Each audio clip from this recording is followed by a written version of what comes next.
Melanjutkan dari kisah sebelumnya. Dunia Sempurna, Bab 26.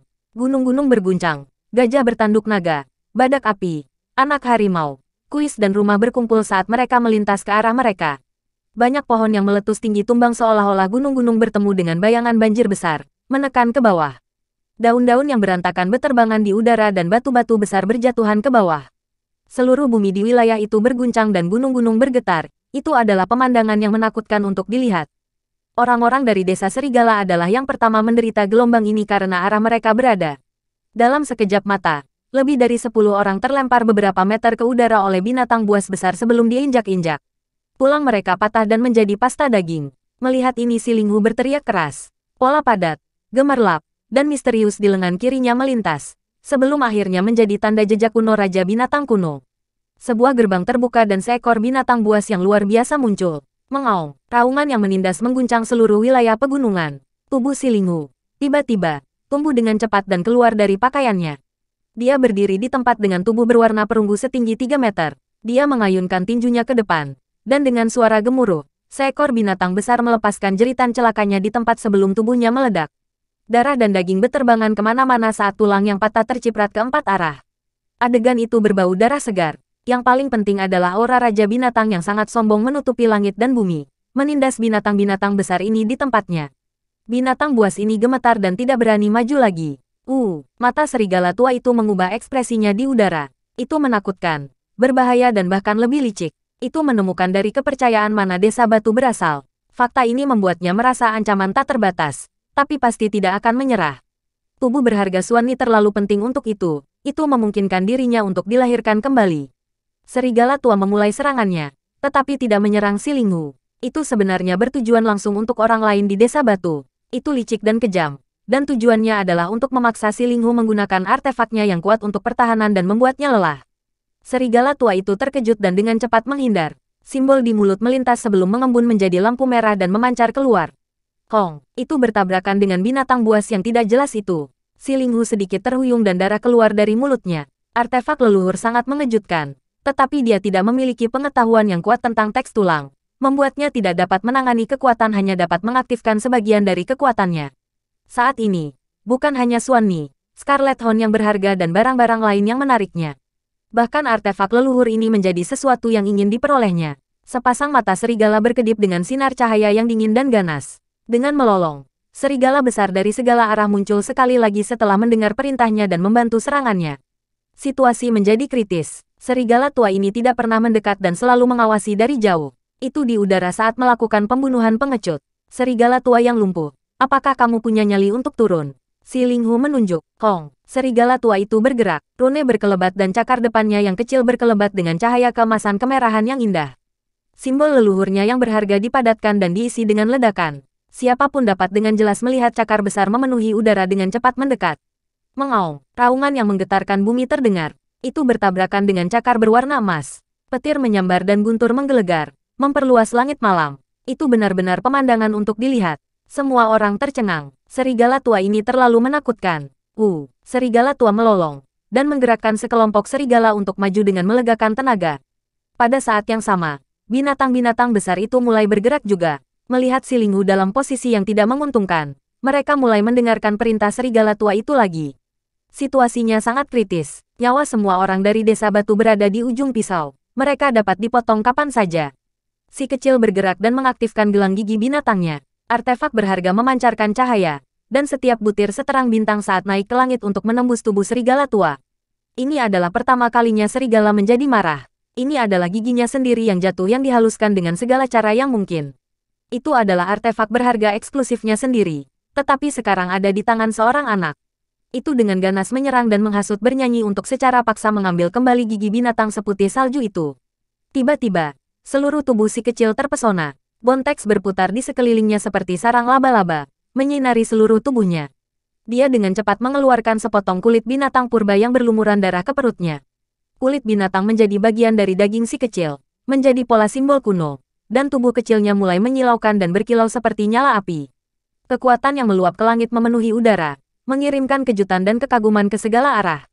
Ini adalah artefak leluhur kedua desa batu. Itu awalnya digunakan oleh si Fei Jiao. Tetapi pemahaman si kecil tentang teks tulang sedalam malam dan diam-diam diberikan kepadanya, memungkinkan dia untuk menjadi senjata pembunuh. Serigala tua itu terkejut. Ini semua terlalu tiba-tiba. Untuk menghindarinya sudah tidak mungkin. Dengan suara gertakan seolah-olah seluruh gunung runtuh. Cakar berwarna emas itu hancur di sekitar tubuh serigala. Tubuh serigala tua yang licik dan licik sepanjang 2 meter itu hampir patah menjadi 2 bagian dan dia kesulitan mencoba melarikan diri. Si kecil saat menggunakan artefak leluhur berada pada level yang sangat berbeda dari saat si Ling Hu dan si Fei Jiao menggunakannya.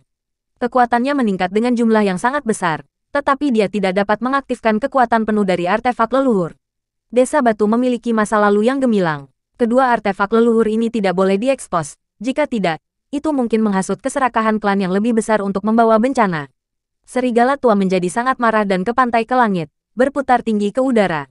Tidak hanya tidak dapat mengambil kembali artefak berharganya sendiri, ia juga menderita luka yang menyiksa. Kali ini, serigala ganas menyerang lagi, hampir mencabik-cabik 10 orang. Cakar emas besar itu terlalu menakutkan. Kekuatannya sangat besar, untungnya itu diblokir oleh si Ling Hu. Kiang, tiba-tiba, elang sisik hijau yang terluka parah dengan cepat membuka matanya. Itu mengepakkan kedua sayapnya, menciptakan angin kencang yang dahsyat dan pelarian menuju langit. Paruhnya yang panjangnya setengah meter mengeluarkan cahaya hijau yang menyilaukan. Bulan perak berbentuk cakram muncul dan dengan cepat terbang keluar. Serigala tua tidak pernah bisa membayangkan bahwa burung setengah mati ini tiba-tiba bisa hidup kembali dan menjadi begitu ganas. Darah meledak. Salah satu kaki belakangnya hancur berkeping-keping dengan bulan hijau. Dagingnya yang hancur berhamburan ke langit. Serigala tua itu ketakutan, marah, dan berusaha melakukan segala daya untuk berjuang bebas. Ia hampir terkoyak oleh cakar elang sisik hijau. Serigala tua itu mengeluarkan teriakan sedihnya. Daging dan tubuhnya pada dasarnya hancur berantakan. Sebagian besar tubuh bagian bawahnya menghilang. Cepat, kembali ke desa. Si Yun Feng berteriak keras. Kali ini mereka menang secara kebetulan. Serigala ganas itu ceroboh dan terluka parah oleh elang sisik hijau yang tiba-tiba bangkit kembali. Kalau tidak, semua orang mungkin sudah mati di sini. Namun, ketika desa batu terlihat, serigala tua yang sebagian tubuhnya dipotong oleh si kecil mengejar di belakang mereka. Itu tidak bisa kehilangan kesempatan untuk mendapatkan tubuh Xuanni yang berharga. Jika mendapatkannya, tidak hanya bisa memulihkan lukanya, itu juga bisa membuat variasi lain. Sial, mereka hanya berjarak 1 li dari desa, tapi rasanya seperti ada parit surgawi di sekitarnya. Serigala ganas itu menghalangi tepat di depan mereka, menggunakan semua kekuatannya untuk menghentikan kemajuan mereka. Guardian Spirit, tolong lindungi klanmu. Jangan terlalu kuno, tolong tinggalkan desa dan lindungi kami. Beberapa orang berdoa. Sebuah pohon willow hitam besar yang hangus dengan hanya satu cabang hijau lembut memancarkan seutas cahaya merah demi satu malam yang gelap ini, dan lingkaran cahaya yang tidak jelas memperindah seluruh desa. Tiba-tiba, cabang lembut itu bergerak dan berubah menjadi rantai hijau merah yang saleh. Tanpa diduga, itu lolos secepat kilat hingga lebih dari 1 li jauhnya. Perfect World, Chapter 27. Di bawah langit malam, serigala ganas itu ditutupi dengan tanda emas dari ujung kepala sampai ujung kaki. Bulunya mengalir dengan kilau cerah. Sepasang bola mata berkelebat dengan kilatan yang tidak menyenangkan dan seluruh tubuhnya berkembang dengan kemegahan seperti permata.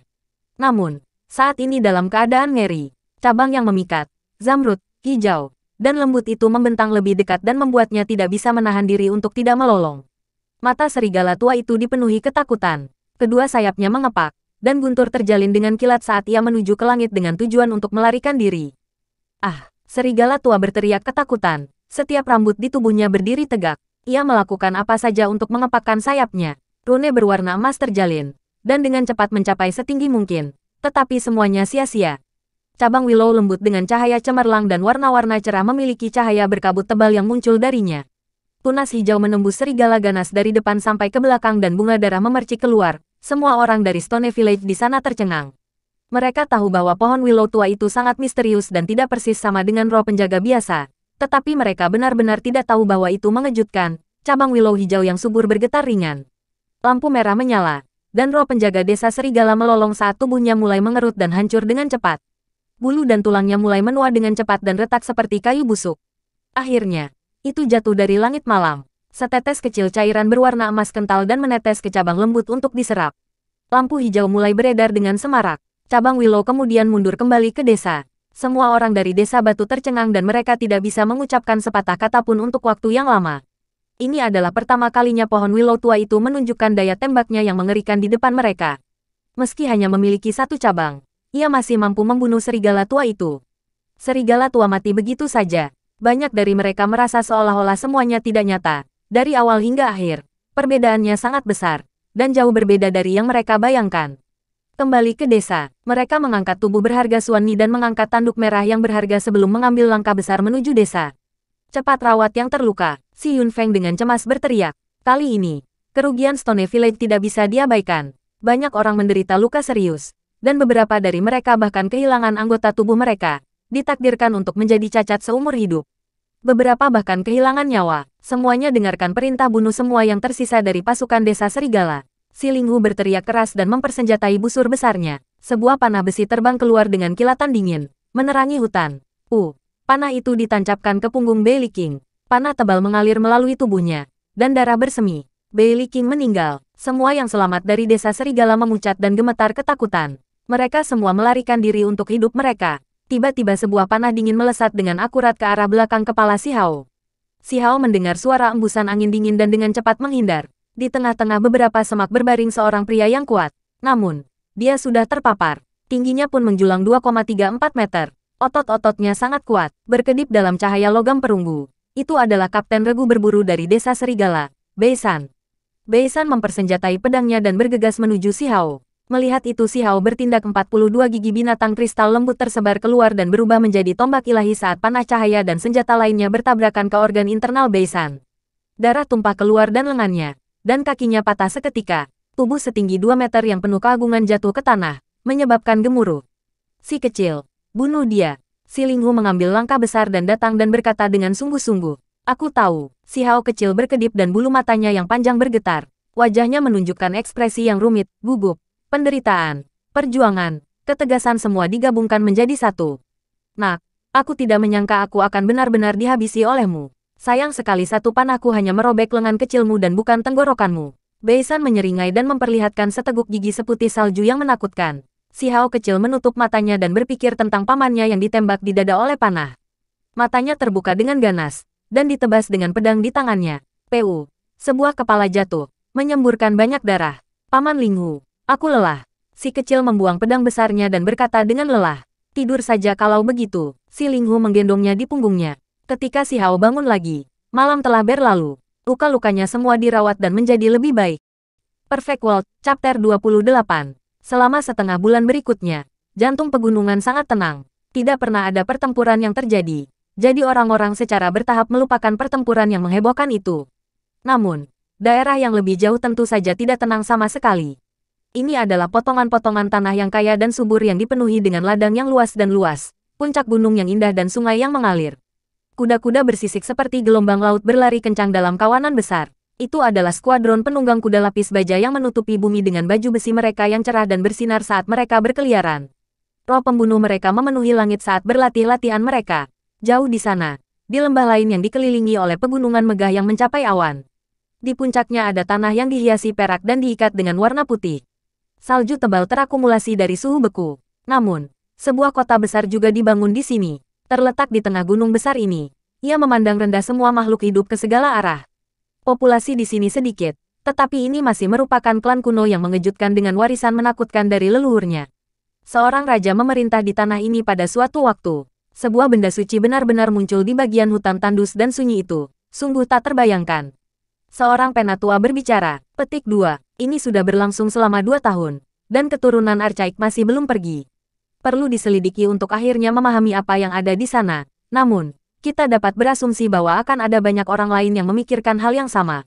Zisan Hou dan Ei Hou, dua rival lama ini, pasti akan merencanakan konfrontasi antara ahli waris mereka. Bawa para jenius muda kami dan pergilah untuk melihat dunia. Baiklah, pergi. Ketika waktunya tepat, pergi dan lihat seberapa kuat para jenius lainnya itu. Seorang penatua tersenyum. Sementara itu di dalam Stone Village, kepala si Yunfeng saat ini sedang berbicara dengan si kecil. Hadiah bawaanmu sangat bagus. Anda masih sangat muda namun pengetahuan Anda tentang teks tulang sangat mengejutkan. Mulai hari ini dan seterusnya, saya akan memandu Anda menuju langkah transformasi Anda selanjutnya. Apakah ini berbeda dari apa yang saya pelajari sebelumnya? Pria kecil itu bertanya dengan linglung. Teks tulang lahir dari umat manusia yang mengamati dan meniru jejak kuno spesies lain untuk mengaktifkan pola misterius. Ini berarti bahwa itu hanyalah tipuan. dan hasil akhir harus datang dari dalam diri Anda sendiri. Kata Si Yunfeng, luangkan waktu ini untuk berkonsentrasi dan belajar keras, dan kemudian aku akan mempersiapkan baptisan darah sejatimu dengan tubuh Suanni yang berharga, tanduk merah yang berharga, dan lengan kera iblis lebih awal. Kalau tidak, jika Anda membiarkan hal-hal itu terlalu lama, kekuatan ilahi dari darah sejati mereka akan terdepresiasi. Kami tidak akan menunggu Anda berusia 5 tahun lagi. Semoga Anda bisa menanggungnya. Perfect World, Chapter 29. Kakek kepala. Apa artinya ini? Saya tidak mengerti. Si kecil sangat rajin belajar. Mata seperti permata hitamnya berkedip, bersinar dengan pancaran kehausan. Si Yunfeng menggosok kepalanya dan berkata, di masa lalu yang jauh, umat manusia baru saja memulai warisan mereka. Mereka pertama-tama membangun pohon di tengah segalanya dan kemudian menyebarkan akarnya keluar. Petik 2. Ketua perlahan menjelaskan dari awal untuk mendamaikan keraguan si kecil dan menceritakan semua yang dia tahu untuk membuatnya mendambakannya dari lubuk hatinya. Ini setara dengan jalur pertumbuhan. Si Yunfeng sebenarnya tidak terlalu kuat, tetapi karena sifat instruktifnya, dia secara alami mengatakan hal-hal ini. Saat ini mata Si Hao menunjukkan dengan tepat mencerminkan jalur pertumbuhan ini. Kepala kakek, apakah Anda berbicara tentang simbol kuno yang dicap ke tubuh keturunan kuno dalam bentuk jejak? Pria kecil itu cepat tanggap. Kamu sangat pintar. Mempelajari 100.000 teknik masih kalah dengan berjalan 100.000 li. Jika Anda cukup kuat, Anda harus menjelajahi dunia luar sendiri. Kakek sudah tua, jadi saya tidak memiliki kesempatan dan kekuatan ini lagi. Si Yunfeng menghela nafas. Kakek, aku tahu kamu menderita luka dalam. Di masa depan, saya akan berjanji bahwa saya akan membawakan Anda obat surga dan bumi yang berharga mitos untuk menyembuhkan penyakit Anda dan membawa Anda untuk melihat seluruh dunia. Kata si kecil, di masa lalu, dia menderita luka dalam yang aneh dan dia membutuhkan obat khusus untuk menyembuhkannya. Namun, bahkan klan besar dengan populasi lebih dari beberapa juta mungkin tidak memilikinya. Semuanya lebih mudah diucapkan daripada dilakukan. Sekarang, beberapa anak sudah menunjukkan beberapa tanda awal simbol di tubuh mereka. Tanpa ragu, mereka akan mampu menapaki jalan ini di masa depan. Mereka bertekad untuk lebih kuat dari orang tua mereka. Kalian sekelompok monyet nakal, cepat dan duduk. Kepala itu tersenyum. Sekelompok anak mengitari tubuh sesepuh untuk mendengarkan ceramahnya di bawah pohon. Untuk memahami teks tulang seperti mengambil pedang lebar atau mempersenjatai busur. Tetapi jika Anda meletakkan senjata ini, kemudian dasar-dasar kultivasi Anda masih mengharuskan Anda untuk memiliki tubuh yang kuat. Beberapa anak bingung dan beberapa lainnya tiba-tiba mendapat pencerahan. Bontex hanyalah sebuah bentuk, hanya sebuah metode. Untuk benar-benar membuat kekuatan itu menjadi milikmu adalah jalan yang benar. Kepala menjelaskan sesuai dengan ide-idenya. Teks tulang itu seperti daging dan rambutmu. Untuk benar-benar menjadikan kekuatan itu milik Anda, Anda harus menjadikannya bagian dari tubuh Anda. Dan hanya dengan begitu kekuatan itu akan dianggap sebagai kekuatan sejati. Kepala, ajari kami cepat. Sabar. Luangkan waktumu, kata si Yunfeng. Pada kenyataannya, menggunakan simbol membutuhkan kekuatan hidup seseorang. Setelah mendengar kepala menjelaskan, ekspresi anak-anak semua memucat. Jangan takut. Perhatikan saja. Selama Anda tidak mempertaruhkan hidup dan anggota tubuh Anda untuk terus menggunakan teknik kuno yang berharga, maka Anda akan baik-baik saja. Kalian tidak seperti pria kecil yang memahami teknik berharga yang tidak jelas. Juga, bahkan jika Anda kehilangan sedikit kekuatan hidup, Anda selalu dapat memulihkannya nanti. Tidak hanya teks tulang desa batu yang seperti ini, bahkan klan besar di dunia luar pun sama. Untuk menjadi agak sukses, seseorang harus selalu seperti ini pada awalnya. Untuk mempelajarinya, semua orang harus mengalami kejadian ini. Hari-hari ini, si kecil Si Hao mabuk. Setiap hari dia akan mendengarkan dengan penuh perhatian dan mempelajari buku tulang. Setelah hanya beberapa hari, si kecil mendapatkan hasil yang luar biasa. Hasil ini membuat si Yunfeng tercengang. Dia tahu bahwa lelaki kecil itu memiliki bakat bawaan yang sangat kuat, tetapi dia terkejut sekali lagi. Ini hanya beberapa hari, namun Si Hao kecil telah berhasil membalikkan arus. Jika itu adalah orang biasa, itu akan memakan waktu beberapa tahun. Bahkan para jenius membutuhkan beberapa bulan. Penampilan Little Si Hao terlalu menakjubkan. Sekelompok orang tua dan anak-anak tertawa puas. Bahkan si Linghu dan si Fei Jiao dan orang dewasa lainnya juga tersenyum, memperlihatkan gigi seputih salju mereka dan tertawa tanpa henti. Semua orang sangat senang dan mengadakan perjamuan yang nikmat untuk dirayakan pada hari yang sama. Jangan terlalu senang dengan dirimu sendiri. Di ujung bumi, ada klan super besar yang kuat di luar kepercayaan. Di wilayah maju dan makmur itu, pasti ada beberapa jenius yang menantang surga. Kepala memperingatkan, kakek kepala, jalan apa yang akan saya ambil di masa depan? Jangan buru-buru, jalanmu sangat panjang. Saat ini Anda sedang dalam masa transformasi darah. Anda masih jauh dalam perjalanan Anda, jadi lakukan dengan perlahan. Perfect World, Chapter 30. Little Lonely Mountain Town, sebuah kota yang tidak terlalu besar, terletak di bagian luar pegunungan yang tak terbatas. Populasinya sedikit lebih dari 2000 dan lebih dari 100 li dari Stone Village. Dunia ini tidak terbatas, hutannya sangat luas dan dibanjiri binatang buas dan serangga beracun. Wilayah manusia terletak di dalam pegunungan kuno ini, dan mereka terisolasi, membuat kontak dengan dunia luar itu sulit. Namun, hari ini, Little Lonely Mountain Town dipenuhi dengan baju besi yang bersinar dan rintihan kuda asing.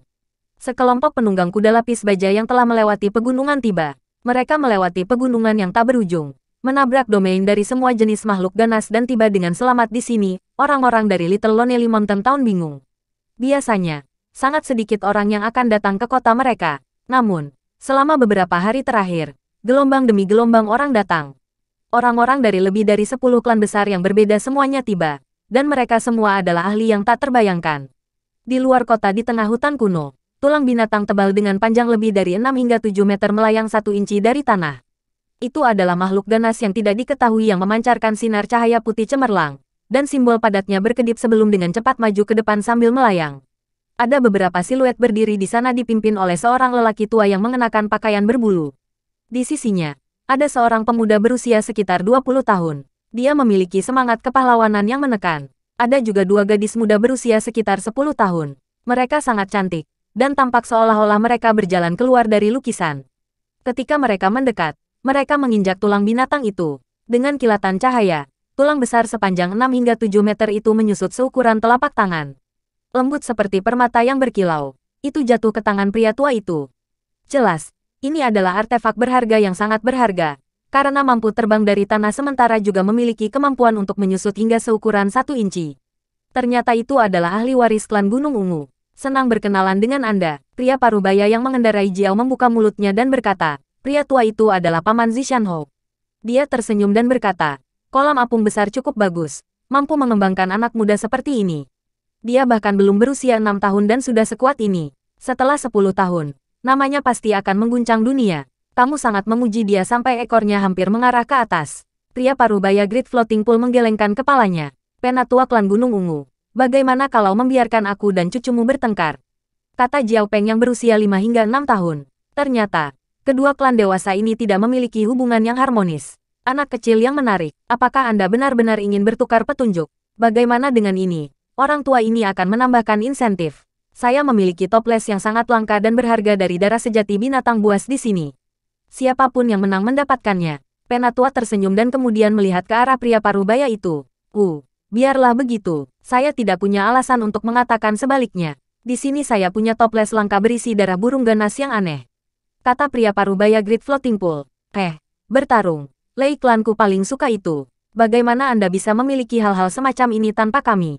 Sebuah gemuruh guntur melewati dari jauh. Sementara itu di hutan kuno, kulit binatang purba berkedip-kedip dengan simbol. Kulit binatang itu membawa beberapa orang. Salah satunya adalah seorang pria muda berusia sekitar 20 tahun. Dan yang lainnya terdiri dari seorang pelayan tua serta beberapa anak laki-laki dan perempuan yang bervariasi dari 5 hingga 10 tahun. Saya juga akan mempertaruhkan darah sejati yang saya miliki untuk saya. Ming Yuan dan Yaya, kalian berdua datanglah. Buat 2 anak tersayang Zishanho berlutut di depanmu. Semua jenius bersama-sama dalam pertarungan untuk menentukan siapa yang terkuat. Kami juga telah bertarung berkali-kali dalam hidup kami. Jadi biarkan yang muda bertukar petunjuk juga. Penduduk kota juga menyebarkan desas-desus dan mulai berdatangan.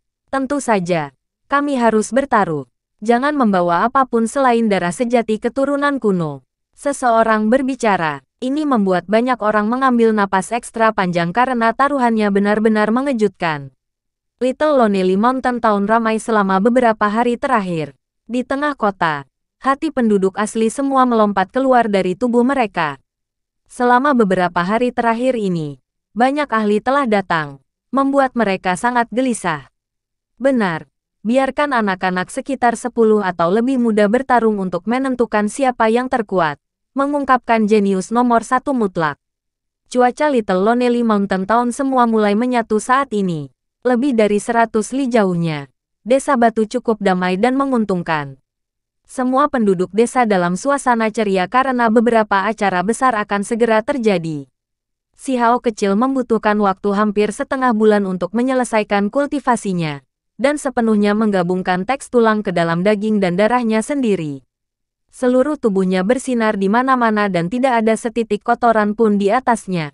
Menggunakan teknik berharga tidak akan pernah menyakiti tubuhnya sendiri lagi. Sekarang, dia mulai memperbaikinya menjadi kekuatan surgawi dan duniawi. Menarik kekuatan kehidupan ilahi ke dalam tubuh untuk meringankan dan menyegarkan tubuhnya. Kepala suku memutuskan untuk menggunakan tubuh Suani yang berharga, tanduk banteng iblis api mitos dan lengan kera iblis untuk memulai pembaptisannya. Menyempurnakan tubuhnya dengan darah sejati keturunan kuno dan tulang berharga. Anak-anak lain secara alami tidak akan tertinggal.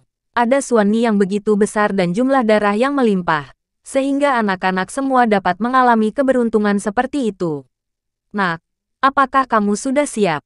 Biasanya, Anda harus berusia 5 tahun sebelum menjalani pembaptisan. Namun, sekarang Anda melakukannya lebih awal, kamu masih muda, dan aku khawatir kamu tidak akan bisa mengatasinya. Kakek kepala, aku tidak takut. Saya pasti bisa bertahan sampai akhir.